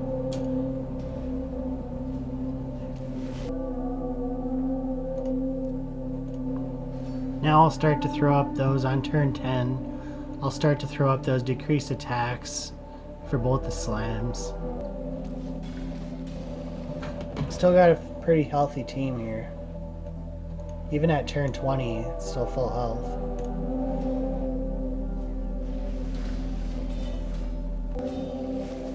Now here's where Godseeker's revives are all going to start taking effect. And depending on RNG and if we get lucky, we may start to see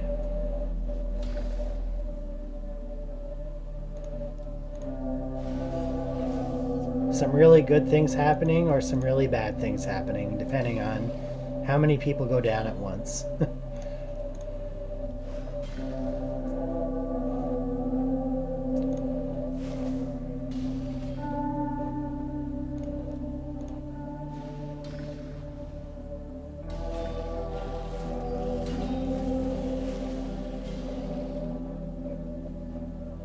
I have a feeling like this is going to be one of those matches where everything ends pretty abruptly, but by that point we already have our damage in anyway, so it really doesn't matter.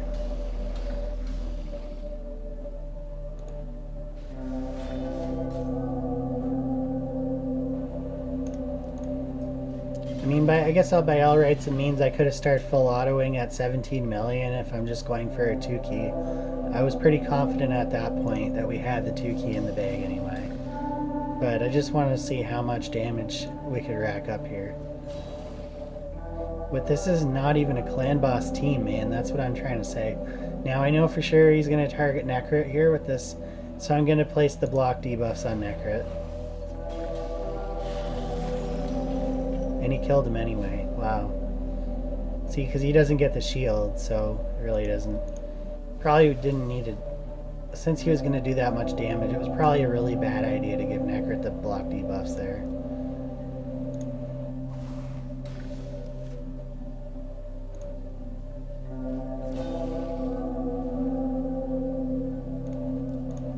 I should have just given it to Aox, but anyway.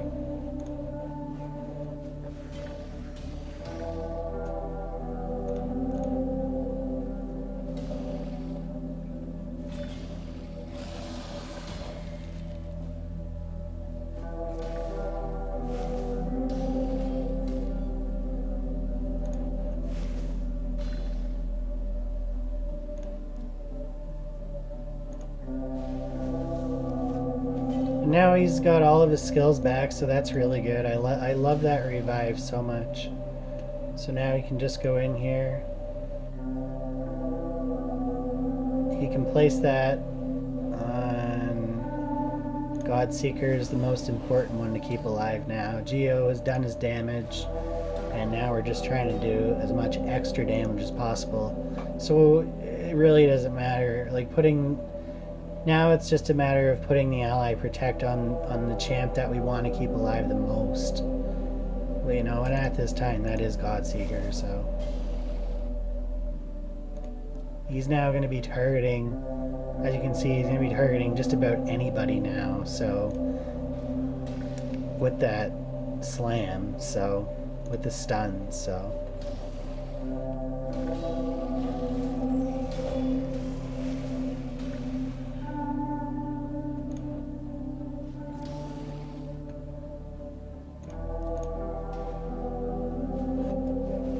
now he'll for sure target 𝓬𝓬𝓮𝓴. And I think he might not even get revived here, so it's looking pretty bad now. But like I said, 25 million damage, man, not bad. Not bad for a team that's not even supposed to do clan boss.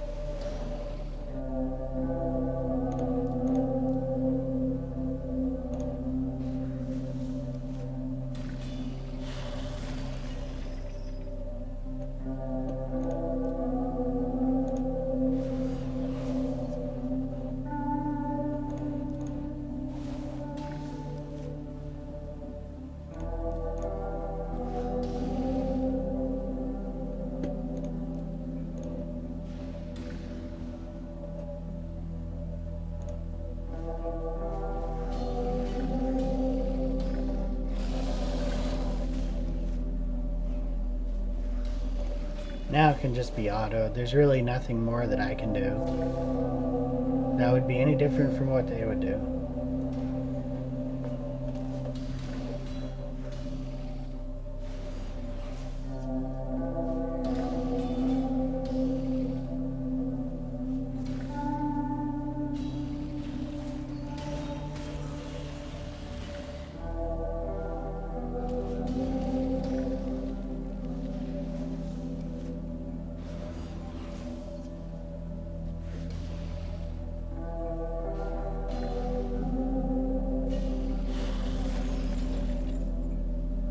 So with just all those revives and decreased cooldowns and stuff like that, I think probably gets us an extra like 5 or 6 turns on the clan boss, honestly. Which is very impactful when trying to move from 3 key territory into 2 key territory. 6 turns is a lot of turns.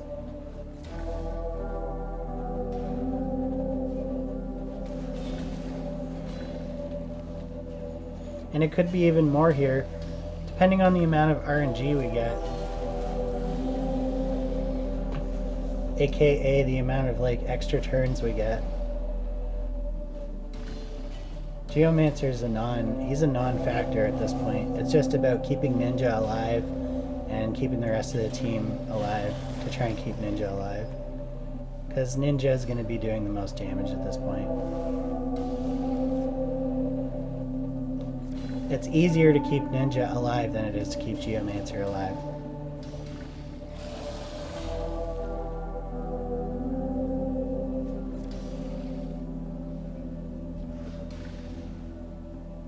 Because he'll never get targeted by the stun. It's 26.5 million, and she's still up. She says, nope, I'm not ready to go yet. And that's it. Server maintenance. Fuck you. I was hoping to do dungeons too. 7 million from Geo, 6.5 from Eox. So you can see there that Eox really puts in some work with that ally attack, and then Ninja just being Ninja with 10.2. Godseeker putting in a little bit of damage too with no War Master, still doing 1.6 million damage. Which is crazy, because she has no damage built into her kit. Let's go and see if we can fly through some of these dungeons here before the game shuts off on us. No, thank you. I don't want to purchase your pack because you just told me that I'm getting cut off right in the middle of a YouTube video. Now you're trying to put up all these pop-ups on my screen. Get out of here. Okay, so the first place we'll go into is Fire Knight's Castle, and it's just basically standard dungeon comp. Couple of DPS guys. The guys can help me get through the waves. I got Allure for this matchup in the lead because Nekhret's gonna always place the ally protect on the person that's in the lead if they don't have it. So she's gonna be just massively decreasing the Fire Knight's turn meter, and Zergal is gonna help get through the waves. She's not really good against the clan boss, but she'll help us get through the waves really quickly. And Godseeker will keep our whole team alive, and then Ninja will just obliterate the Fire Knight. So that's pretty much the team. There's other comps I could use, but this is really the only one that I found to work 100% on auto. So it's consistent. It's about 5-6 minute run on auto, and I think that's a pretty good place to be in the mid game. Fire Knight 20, 5-6 minutes on auto, 100% is right where you want to be. Especially if you're going for Arbiter. You want to be able to do the Fire Knight 20 on auto, so. Allure's very easy to keep alive with Nekhret on the team. Godseeker's not even really needed here. Could probably put in another ninja-ish type guy, but Godseeker just adds that extra layer of defense. And Nekhret will die as well, so it's good to have her on the team because she will keep Nekhret alive. So don't need her though. Could use a guy like 𝓬𝓬𝓷 𝓬𝓬𝓪, any reviver, even Arbiter will help keep Nekhret alive. Would be great here. Arbiter would probably be better, honestly, because she does turn meter. She does a little bit of speed boosting for our team, so she probably would be better, honestly. And she does revive all, so yeah, and healing. Yeah, she probably would be better than Godseeker, but I just wanted to showcase that Godseeker does work pretty well, almost as good as Arbiter would be on this team in particular.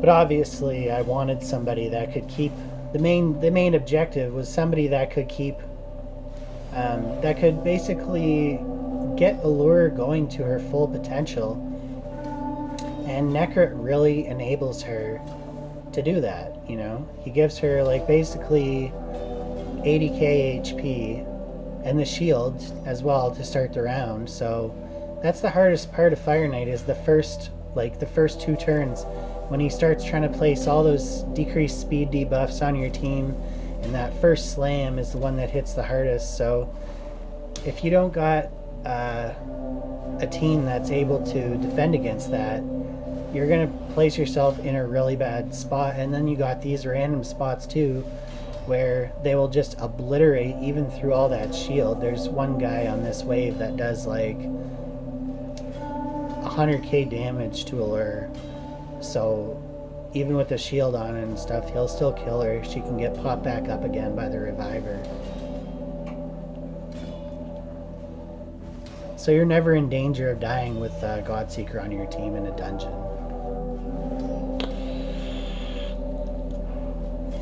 Unless, of course, you have no damage. If you don't have a decent damage dealer, Ninja's great against the waves too, because he places freeze on them all. And Allure's great because she'll place sleep AoE on them all. Although I think I have that shut off. I think I turned it off. So I just have her using her A1s, and you know what? That's good enough, because oftentimes the waves won't even get a chance to attack more than once, because Allure's just going to keep their turn meter so low.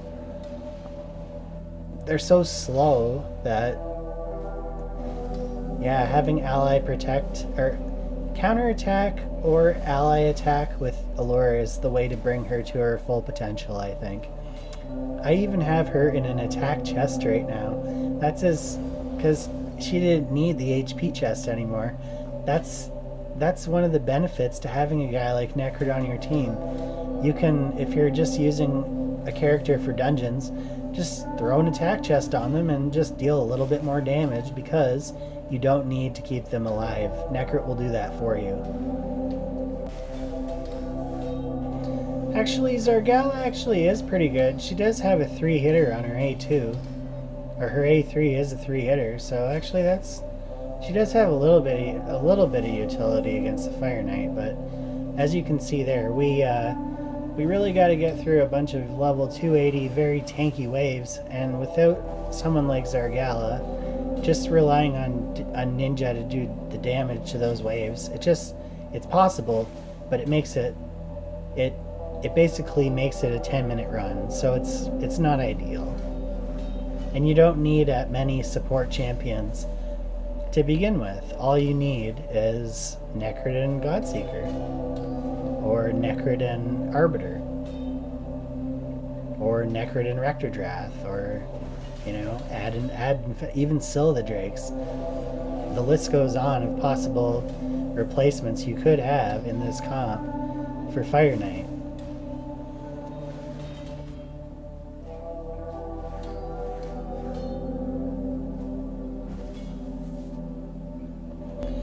Now that's one thing I will never manual, man. You'll never catch me.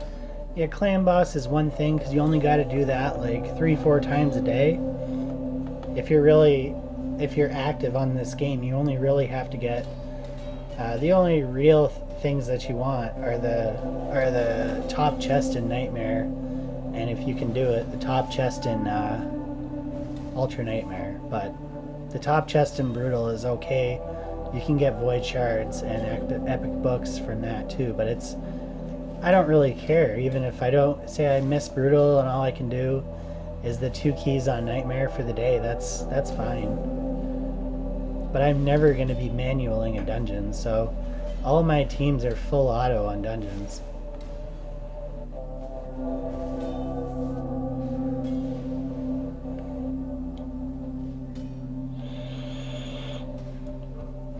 Doesn't need to be speed tuned.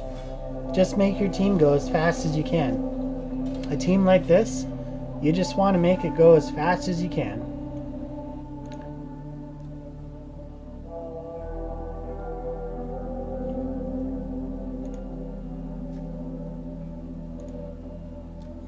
That's the longest one. Ice Golem's going to be fun. The team that I have for Ice Golem is a little bit different. It's pretty much the same thing, but instead of Allure, I'm going to have 𝓑𝓏𝓪.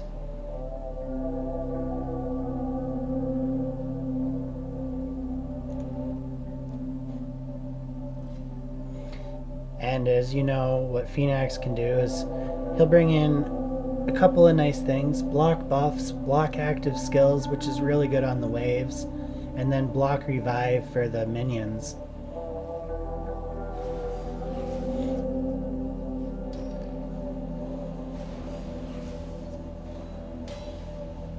And I do have Nekhret in the lead, as you can see there, for the extra resist. So we won't be getting frozen, we won't be getting stunned, we won't be getting anything. We're just going to resist it all.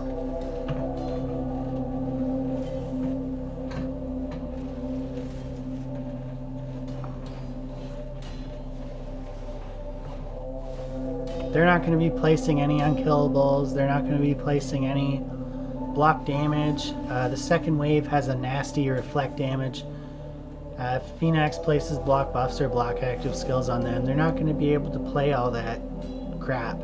𝓑𝓏𝓪 is that's his best areas, is 100% is Ice Golem, and then I think his second best area honestly is Arena, for the utility that he brings in. The block revive on his A1. You know, he beats a team like Warlord. It's no good against 𝓑𝓏𝓪. A team with Hegemon is no good against 𝓑𝓏𝓪 because they can't kill him, and he's just gonna completely obliterate them. if he has the right gear. Because all he needs is his A1.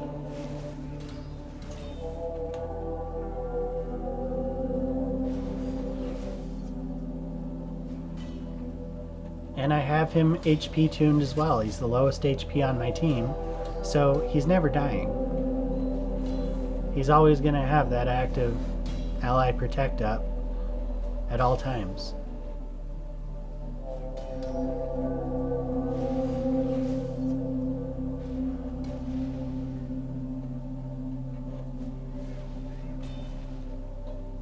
This will be about a 5-minute run, which is pretty good. It's 100% 5-minute run on Ice Golem fully auto, level 20. I think that's fine.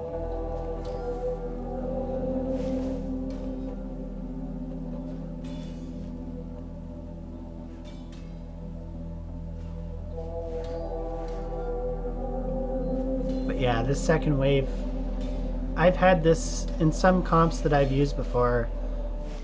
I've had the second wave kill off my whole team. It's not something to be played with. It's a very powerful wave with all the shrieks and the block, all the reflect damage that they put up.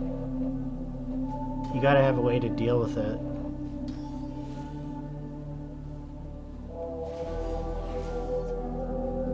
But Phoenix will also place block buffs and block active skills if he has enough accuracy on the minions as well, but these minions have high resist, so it's very hard to debuff them without like 220 or 230 accuracy. They're just going to resist everything.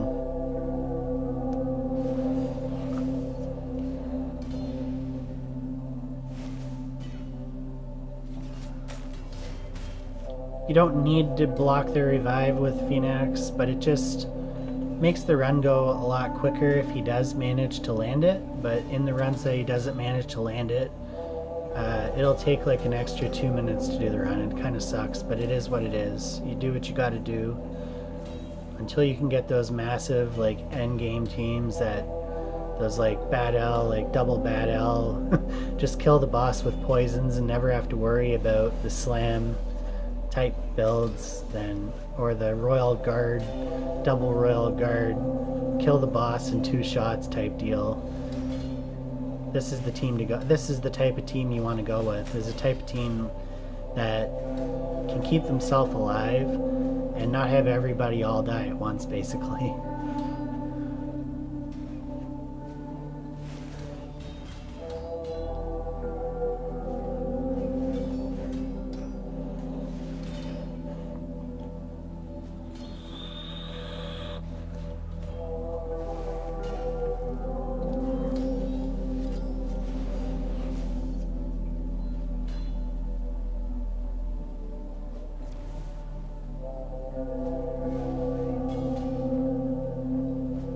There we go. Phoenix was able to land a nice little block revive there. And Nekhret is also really good for Ice Golem because he'll put a decreased attack on the boss. He will actually target the boss with his A1. Even if the ads are up, he's smart enough to know that how important it is to place that decreased attack on the boss.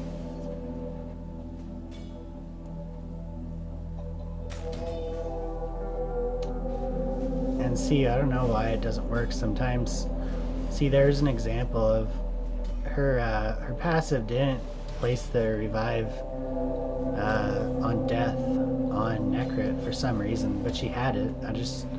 But it's nice because now if somebody else dies, she'll just use it.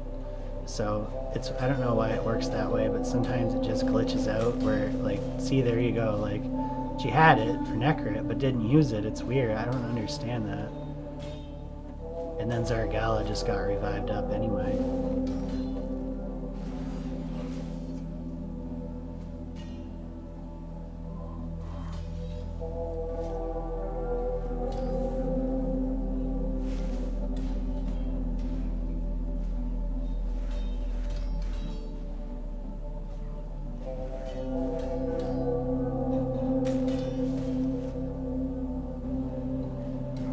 Another really good champ to use for Ice Golem is Lydia.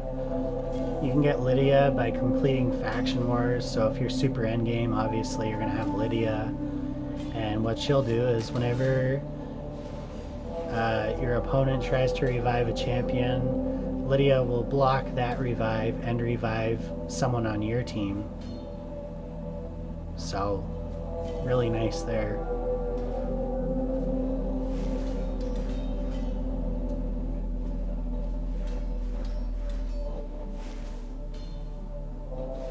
So if Nekhret does his ally attack and his A1 on the same turn, that's 6 chances to place decrease attack on the boss. He should land it. It's like 20 or 30% chance to land per hit, so it's very rare that it wouldn't land on that sequence of events.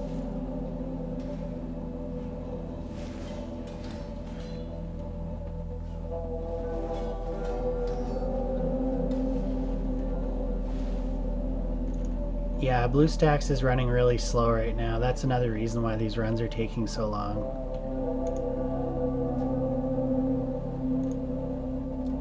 See if we could pound out Spider's Den and then Dragon's Lair. Obviously, you know, if you can beat Fire Knight, you can beat Golem, you can beat Spider's Den, you can obviously beat Dragon's Lair. So I'm going to show Spider's Den first here before we get cut off. For the server maintenance cuts us off.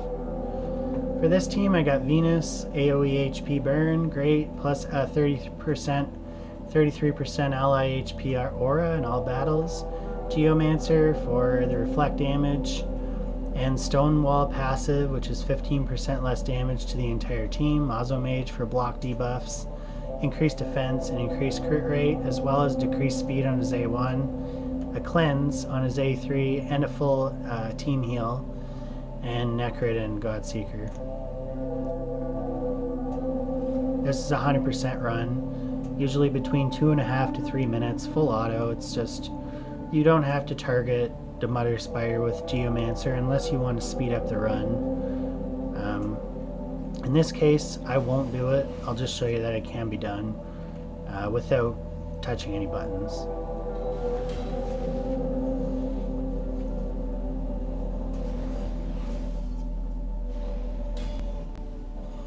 Nekhret is like he's like an ultimate upgrade to Miscreated Monster in this particular comp, because he's placing block debuffs. Miscreated Monster doesn't do that.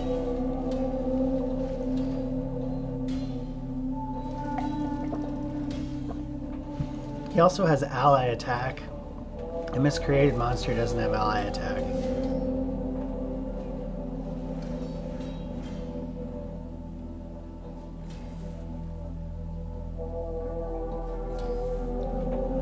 Again, don't really need Godseeker for this comp, but she's a fantastic option. I'm not just showing you these champs because they're mediocre options that you could use if you had no one else. I have other people that I could use. These are the first options. This is my A team here. And I have many great options that I could use for Spider 20. This team could probably work on Spider 25 as well, but I don't really farm Spider 25.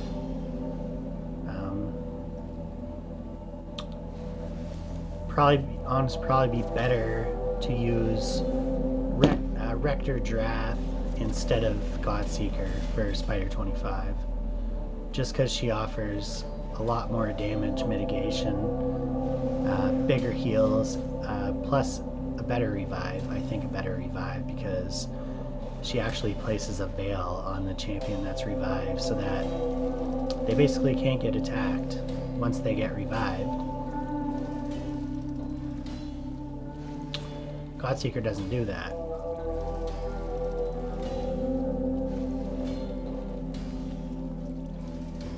As you can see there, Geo's the tank, lowest HP on the team. Spiders are all going to attack him, and he's just going to gain full life every turn. That is if he takes any damage, which obviously with Nekhret it doesn't appear that he is. He's not taking much damage at all. they're only damaging the shield, you know. So if you watched my spider guide, Guide to Spiders 1 through 25 with my old team, Geo took a lot more damage than this, and he was still top tier. And here, even with this team, he's taking absolutely no damage, so now he's like super, super, super top tier. I always tell everybody, man, 𝓬𝓬𝓪 is the man for Spider's Den. If you got 𝓬𝓬𝓪 and you don't have him built out and you're wondering why you're stuck on Spider 15, go ahead and build out 𝓬𝓬𝓪 and see if that doesn't change real quick.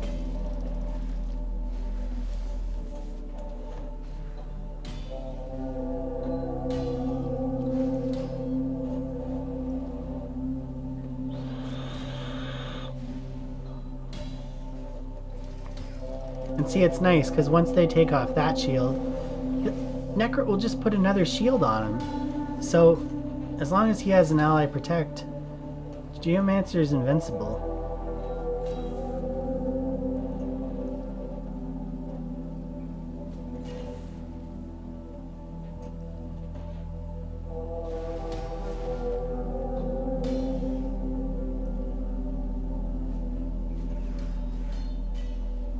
And now it doesn't matter who they attack. There, see, it just got another 30% shield, and now they're basically just spinning their wheels trying to take off 𝓬𝓬𝓪's shield, and now there's enough damage on board to kill the mother spider. This is such a beautiful thing to watch, man. Just this comp here on Spider. It's just so amazing to watch, and the rest of the team hardly takes any damage. I mean, Nekhret takes a fair amount of damage, but he still has about 40k HP left in the bag, plus heals coming from 𝓬𝓬𝓪 and Godseeker.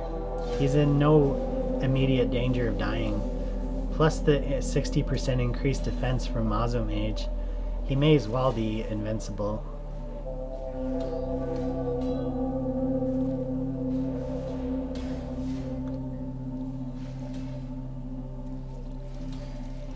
You do lose the turn meter reduction too.